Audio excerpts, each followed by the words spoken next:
வணக்கம். Sunday special video. Sunday அப்படிங்கிறது எல்லாருக்குமே ஒரு ஓய்வு நாள். இந்த ஓய்வு நாளில் எல்லாருக்குமே ஒரு பொதுவான ஓய்வு நாளாக இருந்தாலும் இந்த காணொலியை நான் ஒரு கிறிஸ்டியன் ஆங்கிளில் செய்ய வேண்டும் என்று பார்க்கிறேன். அட பாவி வருணு, அப்படியே நைஸாக அப்பப்போ ஒரு கிறிஸ்டியன் வீடியோ போட்டுக்கிட்டு இருந்தேன், பட்டன் பாஸ்டராக மாட்டி பிரச்சாரம் பண்ணுறியா அப்படின்னு கேட்குறீங்களா? சத்தியமாக இந்த வீடியோவை மட்டும் ஒரு கிறிஸ்டியன் ஆங்கிளில் நான் எடுத்துகிட்டு போனோம் அப்படின்னு நினைக்கிறேங்க. குறிப்பாக பார்த்தீங்கன்னா சண்டே பைபிளின் படி பார்த்திங்கன்னா ஒரு நாளை ஓய்வு நாளாக அறிவித்து இறைவனே ஓய்வு எடுத்ததுனால நீங்களும் எல்லாருமே ஓய்வு எடுத்துக்கோங்கப்பா, வேலையெல்லாம் பார்க்காதீங்கப்பா அப்படின்னு சொன்ன ஒரு நாள் தான் பார்த்திங்கன்னா சண்டேவாக நம்பப்படுது. அப்பேற்பட்ட ஒரு நாளில் தான் பார்த்திங்கன்னா நம்ம எல்லாருமே ஓய்வு எடுத்துகிட்டு இருக்க இந்த சூழ்நிலையில் கிறிஸ்தவர்கள் பொதுவாக அவங்க சர்ச்சுக்கு போகிறது அப்படிங்கிறது சண்டே. ஸோ அதனால் இந்த நாளில் இந்த வீடியோவை ஒருவேளை நீங்கள் சர்ச்சுக்கு போகிறதுக்கு முன்னாடியோ சர்ச்சுக்கு போயிட்டு வந்ததுக்கு அப்புறமா பார்த்தீங்க அப்படின்னா பார்த்திங்கன்னா உங்களுக்கு ஒரு பெரிய ரிலேட்டபுளாக இருக்கும் அப்படிங்கிறதுனால இந்த வீடியோ இன்றைக்கி பண்ணணும் அப்படின்னு நினச்சேன். சமீபத்தில் நம்ம பார்க்குற ஒரு விஷயம் என்னென்னா தேர்தல் நெருங்க எல்லா தேர்தலுமே நடக்கக்கூடிய ஒரு விஷயம்தான். ஒரு தரப்பினர் இருக்காங்க அப்படின்னா ஒவ்வொரு கட்சியும் அந்த தரப்பினரை வளைச்சு போட்டு தங்களோட வாக்கு வங்கிகளாக மாற்றி வச்சிருக்கு. அந்த வாக்குகள் எங்களுக்கு தான் வரும், அது செதறவே செதறாது அப்படிங்கிற மாதிரி ஒவ்வொருத்தருக்கும் ஒரு மாதிரி சொல்லலாம். இப்போது இன்றைக்கி வரைக்கும் நம்பப்படுறது என்ன அப்படின்னு பார்த்தீங்கன்னா பட்டியலின சமூகத்தினர், அதுக்கப்புறம் சிறுபான்மை மக்கள். சிறுபான்மை மக்கள்னால் யாருங்க? முஸ்லீம்கள், கிறிஸ்டியன்கள், இந்த மாதிரி எல்லாருமே. அது மாதிரி தமிழ்நாட்டில் இருக்கக்கூடிய மாற்றுமொழி பேசக்கூடிய மக்கள், மாற்றுமொழி பேசக்கூடிய ஹிந்தி பேசுகிறவங்கள, தெலுங்கு பேசுகிறவங்க, இந்த மாதிரி எல்லாருமே பார்த்திங்கன்னா பொதுவாக திமுகவுக்கு போடுவாங்க. திமுகவுக்கு அந்த வாக்கு வங்கி இருக்குது, அது அவங்களோட கோட்டை வாக்கு வங்கி, அதை உடைக்கவே முடியாது அப்படிங்கிற மாதிரி இருக்கும். ஏன்னா பார்த்திங்கன்னா முஸ்லீம் காவலர்கள், கிறிஸ்தவ காவலர்கள், இதில் இடத்துல முஸ்லீமாக பார்த்திங்கன்னா அந்த கட்சியில் இருக்க நிறைய பேர் மாறிடுவாங்க. அவங்களுக்காக பிரச்சனைக்காக போராட்டம்னு சொல்லிட்டு பிரச்சனையை கிளப்பி விடுவாங்க. சில பேர் பார்த்திங்கன்னா நானே கிறிஸ்டியன் தாண்டா, அப்போ தாண்டா மற்றதெல்லாம் அப்படின்னு சொல்லிட்டு பார்த்திங்கன்னா திராவிட மேடைகள்லாம் பேசுவாங்க.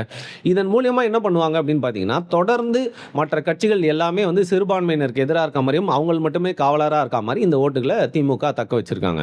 இதில் அதிமுக அப்படின்னான்னு பார்த்தீங்கன்னா சிறுபான்மையினர் வாக்கை அவங்க தக்க வச்சுக்கிறாங்களோ இல்லையோ, பட் சமீபத்தில் அவங்களுக்கு இருக்கக்கூடிய ஒரு பெரிய மைனஸாக இருக்கிறது அவங்க பாஜக கூட இருக்கிறதுனால ஆட்டோமேட்டிக்லி சிறுபான்மையினர், முஸ்லிம்ஸ், கிறிஸ்டியன்ஸ், பட்டியல் சமூகத்தினர் எல்லாருமே பார்த்தீங்கன்னா இவங்களுக்கு வாக்களிக்கிறதுக்கான வாய்ப்பு இல்லை அப்படிங்கிற மாதிரி ஒரு பார்வை பார்க்கப்படுது. ஸோ ஒரு தேர்தலில் எப்படி வேணால் மாறலாம்.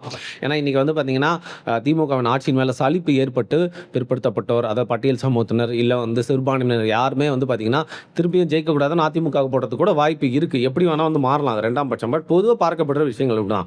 அப்படி இருக்கிற சூழ்நிலையில் பார்த்தீங்கன்னா தமிழர்கள், நீ என்ன மதமாக வேணாரு, நீ என்ன சாதியாக வேணாரு, நம்மளாம் தமிழ்நாட்டில் இருக்க தமிழர்கள் அப்படிங்கிற பட்சத்தில் நீ எனக்கு ஓட்டு போடுப்பா அப்படின்னு சொல்லிட்டு ஒரு மாற்று அரசியலை முன்வைக்கிறது நாம் தமிழர் கட்சி. இது தமிழ் தேசிய அரசியல். இதெல்லாமே நம்ம பார்த்துட்டு இருக்கோம்.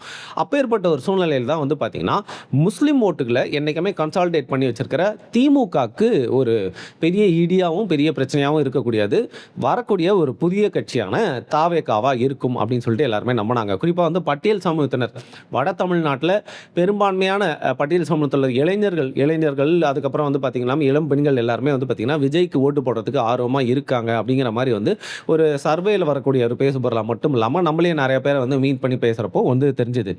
ஆனால் என்னதான் முஸ்லீம்கள் விஜயை ஒரு ஆப்ஷனாக பார்க்கலாம் அப்படின்னு சொன்னாலும் ப்ராக்டிக்கலி பின்னால் நம்ம இந்த சர்வே இல்லை நிறைய பேர்கிட்ட பேசுகிறப்போ இன்றைக்கி இருக்க அரசியல் சூழ்நிலையை பார்த்தா முஸ்லீம்கள் தாவேகா பக்கம் போகிறதுக்கான வாய்ப்புகள் மிகவும் கம்மி. குறிப்பாக அந்த முஸ்லீம் அமைப்புகள் பெரும்பான்மையாக திமுக பக்கம் திரண்டிருக்கிறது மட்டும் இல்லாமல் இன்றைக்கி பாஜக அதிமுக கூட இருக்கிறதுனால முஸ்லீம்ஸோட ஓட்டு இப்போ இருக்கிற சூழ்நிலைக்கு அப்படியே திமுகவுக்கு போயிடும். சரி, இதில் கிறிஸ்தவ வாக்குகள் அப்படிங்கிறது பார்த்திங்கன்னா கம்பேரிட்டிவ்லி ரொம்ப கம்மியான சதவீதமாக இருந்தாலும் இப்போ இருக்கக்கூடிய தேர்தலில் 4 முனை போட்டி இருக்கிறதுனால எந்த ஒரு தரப்பின் வாக்கையும் சிதறே அடிச்சிடக்கூடாது. குறிப்பாக கிறிஸ்டியன்ஸ் வாக்கை கன்சாலிடேட் பண்ணி நம்ம பக்கம் வாங்கிடணும்னு சொல்லிட்டு எல்லா அரசியல் கட்சிகளும் கிறிஸ்மஸ்க்கு கேக் வெட்டாதது இல்லை, கிறிஸ்மஸ் தாத்தா வேஷம் போடாதது இல்லை, எல்லாருமே அவங்களுக்கு உண்டான விஷயங்கள்லாம் பண்ணிகிட்டு இருக்காங்க.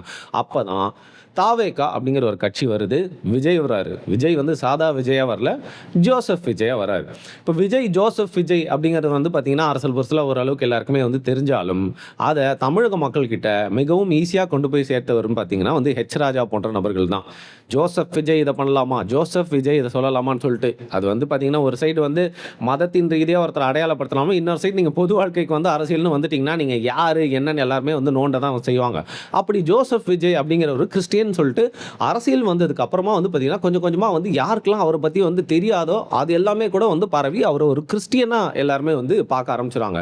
மற்றவங்க பார்க்குறாங்களோ இல்லையோங்க, கிறிஸ்தவர்கள் மத்தியில் அவர் ஒரு கிறிஸ்டியன் அப்படின்னு தெரிஞ்சோன்னே என்ன மாதிரியான ஒரு தேர்தல் தேர்தல் பரப்புரை வந்து கிறிஸ்தவர்கள் மத்தியில் ஏற்படுத்தப்படுது அப்படிங்கிறது தான் இன்னைக்கு ஒரு பேசு பொருளாக இருக்குது. அதை தான் இந்த காணொலியில் வந்து பேச போகிறேன். குறிப்பாக நான் வந்து சர்ச்சுக்கு ரெகுலராக சண்டே போயிட்டு இருந்த ஆள் தான். கோவிட் டைமில் இருந்து பார்த்தீங்கன்னா வந்து அந்த சர்ச் அப்படின்னு நிறுத்தணும். அதுக்கப்புறம் சர்ச்சுக்கு போகிறதில்ல. சர்ச்சுக்கு போகிறவங்களாம் வந்து தப்பு அப்படின்னு நான் சொல்கிறதில்ல. பட் அந்த சர்ச்சுக்கு போகிற பழக்கம் வந்து நின்றுச்சு அப்படின்னா கூட வந்து பார்த்திங்கன்னா நம்மளுக்கு போகிற சர்ச்சில் வந்து நம்ம நண்பர்கள் இருக்காங்க, அங்கே என்ன நடக்குது, என்ன பேசுகிறாங்க, ப்ரேயர் மீட்டிங்ஸில் என்ன பேசுகிறாங்க, ஒவ்வொரு டினாமினேஷனில் இருக்கக்கூடிய சர்ச்சஸ்லையும் என்ன பேசுகிறாங்க அப்படிங்கிறது நம்மளுடைய கிறிஸ்தவ நண்பர்கள் மூலிமா நம்மளுக்கு அடிக்கடி வந்து சேரும். அவங்களே சொல்லலாம் கூட வந்து பார்த்திங்கன்னா நான் கேட்பேன். இன்ஃபேக்ட் ஒரு ஆட்டோவில் போயிட்டு இருக்கும்போது ஏதாவது சிலுவை கிலோ எதாவது தெரிஞ்சுனா கூட வந்து அவர்கிட்ட கொஞ்சம் வாய் விட்டு யாருக்கு ஓட்டு போடுறாரு அப்படின்னு கேட்குற மாதிரி, இல்லை ரேப்பிடோவில் யார்கிட்டயா பேசுகிறப்போ வந்து கேட்குறது, இந்த மாதிரி விஷயங்கள்லாம் வந்து பார்த்திங்கன்னா எல்லா தரப்பினரோட கருத்து என்ன அப்படிங்கிறது தெரிஞ்சுக்கணுன்ற ஆவல் இருக்கும்.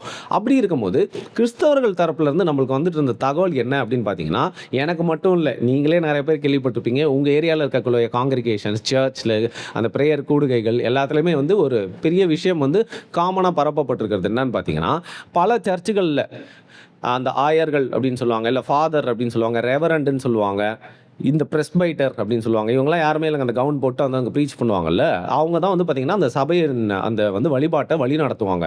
அந்த சபையின் வழிபாடு அப்படிங்கிறது கிறிஸ்துவுடைய ஒரு வார்த்தை எடுத்து பைபிள்லேருந்து வந்து பார்த்திங்கன்னா ஒரு பிரச்சாரம் அப்படிங்கிறத பண்ணிட்டு மாரல் ஆஃப் த ஸ்டோரி சொல்லி முடிச்சிடுவாங்க. அதுக்கப்புறம் வந்து பார்த்திங்கன்னா பல அறிவிப்புகள்லாம் வரும். அந்த அறிவிப்புகளில் என்ன இருக்கும் அப்படின்னு பார்த்தீங்கன்னா வந்து அதுக்கப்புறம் அந்த சர்ச்சுக்கு உண்டான விஷயங்கள்லாம் சொல்கிறது மட்டும் இல்லாமல் என்ன பண்ணுவாங்க அப்படின்னு பார்த்தீங்கன்னா, லைக் அந்த சர்ச்சில் ஏதாவது ஒரு விஷயத்தை வந்து கன்வே பண்ணணும் மக்கள்கிட்ட பைபிளை தாண்டி அப்படிங்கிற மாதிரி சொல்லுவாங்க. அப்படி எல்லா சர்ச்சுகள்லையுமே வந்து சமீபத்தமாக வந்துட்டு இருக்கிற ஒரு மெசேஜ் என்னன்னு பார்த்தீங்கன்னா வந்து, விஜய்க்கு நம்ம ஓட்டு போடணும், விஜய் ஒரு கிறிஸ்தவர், இது வரைக்கும் ஒரு கிறிஸ்டியன் சிஎம் வந்து நம்ம தமிழ்நாட்டில் இருந்ததே இல்லை, அதனால் வந்து இந்த வாட்டி நம்ம விஜயை வந்து தேர்ந்தெடுக்கணும் அப்படின்னு சொல்லிட்டு பல சர்ச்சுகளில் ஆல்டருக்கு பக்கத்திலே நின்று இந்த மாதிரி ஃபாதரியார்மார்கள் வந்து சொல்கிறது அப்படிங்கிறத நம்ம கேள்விப்பட்டோம்.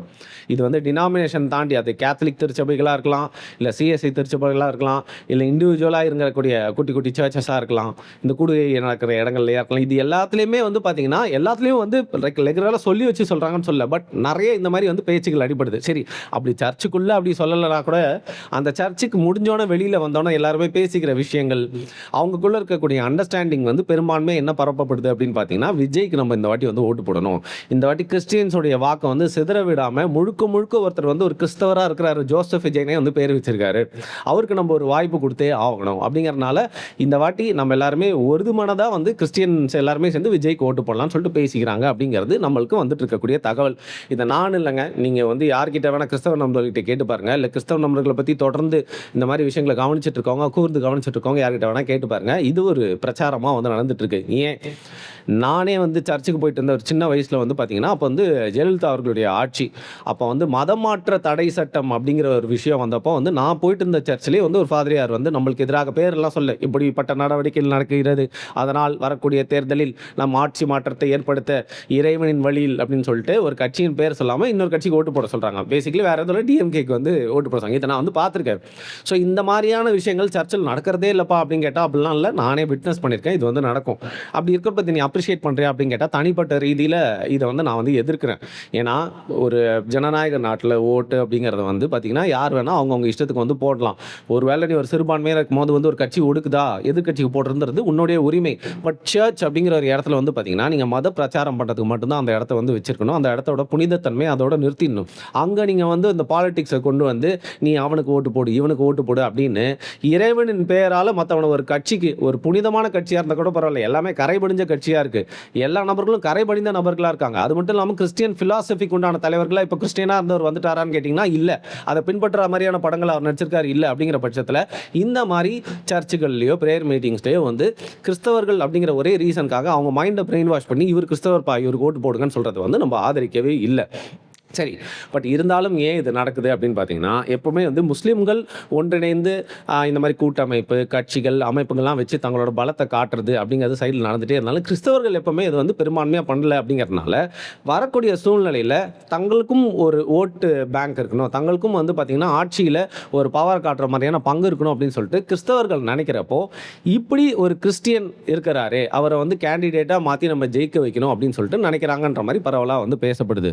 So basically basically Vijay Joseph Vijaya இருக்கிறதுனால மட்டும் ஓட்டு போடணுமா அப்படின்னு கேட்டால், சத்தியமாக நீங்கள் ஒரு உண்மையான கிறிஸ்தவராக இருந்தீங்கன்னா, கடவுளை நீங்கள் நம்புறீங்க அப்படின்னா வந்து பார்த்தீங்கன்னா, ஜஸ்ட் பிகாஸ் ஒருத்தர் கிறிஸ்தவர் ஃபேமிலியில் பிறந்துட்டாரு, கிறிஸ்டியன் நேம் வச்சிருக்காரு அப்படிங்கிறதுக்காகவே ஓட்டு போடணுமான்னு கேட்டால் கண்டிப்பாக ஓட்டு போடக்கூடாது. சரி, இப்போ நம்ம ஜோசப் விஜய் அவர்களே வந்து எடுத்துக்கலாம்.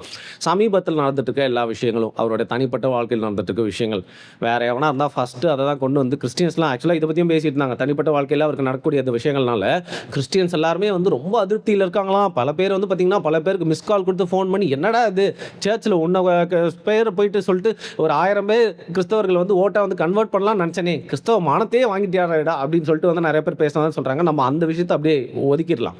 அது தனிப்பட்ட வாழ்க்கை. ஏன்னா கிறிஸ்தவம், முஸ்லீம், இந்துன்னு எல்லாருக்கோட வாழ்க்கையிலுமே வந்து பார்த்தீங்கன்னா எக்ஸ்ட்ரா மேரிட்டல் அஃபேர், டிவோர்ஸ் இதெல்லாம் வந்துட்டு தான் இருக்குது. அதனால் அதை டார்கெட்டாக வச்சு கிறிஸ்தவர்கள் வந்து இதுக்காக ஓட்டு போடக்கூடாதுன்னு சொல்லிட்டு சீப்பாக நம்ம பேச போகிறதில்ல. விஜய் யார்? ஒரு நடிகர். கிறிஸ்தவம் சினிமாவை பற்றி என்ன சொல்லுது? சரி, பேஷன் ஆஃப் த கிரைஸ்டும் ஒரு சினிமா தாங்க. பட் ஒரு சினிமாவை நீங்கள் பார்க்குறீங்க அப்படின்னா, சினிமாவில் என்ன காட்டப்படுது, அந்த சினிமாவில் என்ன சொல்லப்படுறாங்க, அந்த சினிமாவில் வரக்கூடிய நடிகர் என்ன மாதிரியான விஷயங்கள்லாம் வந்து பிரதிபலிக்கிறார், காட்டுறாரு. விஜய் கிறிஸ்தவத்துக்கு உண்டான ஏதாவது ஒரு விஷயத்தை அவரோட படத்தில் காட்டியிருக்காரா? மேபி சிலுவையை வந்து காதலையும் கழுத்துலையும் போட்டு ஆடிருப்பார். அதை தாண்டி கிறிஸ்டியன் வேல்யூஸ், கிறிஸ்டியன் டாக்டர்ஸில் சொல்லப்படுற எந்த விஷயத்தை வந்து தன்னுடைய நடிப்புலையோ படத்துலையோ பிரதிபலிச்சிருக்காரு? எல்லாமே அதுக்கு ஆப்போசிட் மட்டும்தான். ஒரு கமர்ஷியலான விஷயங்கள் மட்டும் இல்லாமல் ஆபாசமான விஷயங்கள், தனிப்பட்ட துதிப்பாடல், இறைவனுக்கு மட்டுமே என்றைக்குமே வந்து பார்த்திங்கன்னா வந்து வணங்கக்கூடிய ஒரு விஷயம் தான் கிறிஸ்தவம் மட்டும் இல்லாமல் முஸ்லீம், இஸ்லாம்லேயும் இருக்குது. ஆனால் விஜய் வந்து அப்படி தான் வந்து தன்னை வந்து பிரதிபலிச்சுக்கிறாரா? தன்னை தான் எப்பவுமே வந்து பார்த்திங்கன்னா சென்டர் ஆஃப் பாயிண்ட்டாக வந்து வச்சுக்கிறார். அப்படி இருக்கிறப்போ தான் நடித்த படங்கள்லையும் வந்து கிறிஸ்டியானிட்டிக்கு சம்மந்தப்பட்டு எதுவுமே அவர் பண்ணதில்லை, அந்த மாதிரி விஷயங்களை காட்டினதில்லை. சரி, தனிப்பட்ட வாழ்க்கை அதுக்குள்ளே நான் போகிறோம்ல, அதை நீங்களே வந்து வச்சுக்கோங்க. அது மட்டும் இல்லாமல் அவர் பண்ணக்கூடிய அரசியல், அவர் எடுத்திருக்க கொள்கை தலைவர்கள், குறிப்பாக சரி இந்த பெரியாரே எடுத்துக்கலாமே. கிறிஸ்தவத்துக்கும் பெரியாருக்கும் என்ன சம்மந்தம் சொல்லுங்கள்? இப்படி இருக்கிறப்போ மதத்தின் பேராலேயே ஒருத்தர் அந்த மதத்தை சேர்ந்தவர் அப்படின்னு நீங்கள் ஓட் பண்ணீங்க அப்படின்னா வந்து மற்றவனெல்லாம் பார்த்து நீ சங்கி, நீ அந்த சங்கி, இந்த சங்கி, மத வெறியன்னு சொல்கிறதுக்கு நம்மளுக்கு என்ன தகுதி இருக்குது சொல்லுங்கள்? அவன் காவி சங்கினா, இவன் பச்சை சங்கினா, அப்போ நம்மளும் வெள்ளை சங்கி தானே. அப்படிங்கிற மாதிரி ஜஸ்ட் பிகாஸ் ஒருத்தர் வந்து கிறிஸ்டியன்லாம் பிறந்துட்டாரு, அவரோட பேரில் வந்து ஒரு கிறிஸ்தவ பேர் இருக்குது, அவர் கிறிஸ்டின் பேக்ரவுண்ட்லேருந்து வருவார் அப்படிங்கிறதுக்காகவே வந்து பார்த்திங்கன்னா கிறிஸ்தவர்கள் சர்ச்சில் சொல்கிறாங்க அப்படிங்கிற ஒரே ரீசனுக்காக தயவு செய்து வந்து பார்த்திங்கன்னா ஓட்டு போடாதீங்க.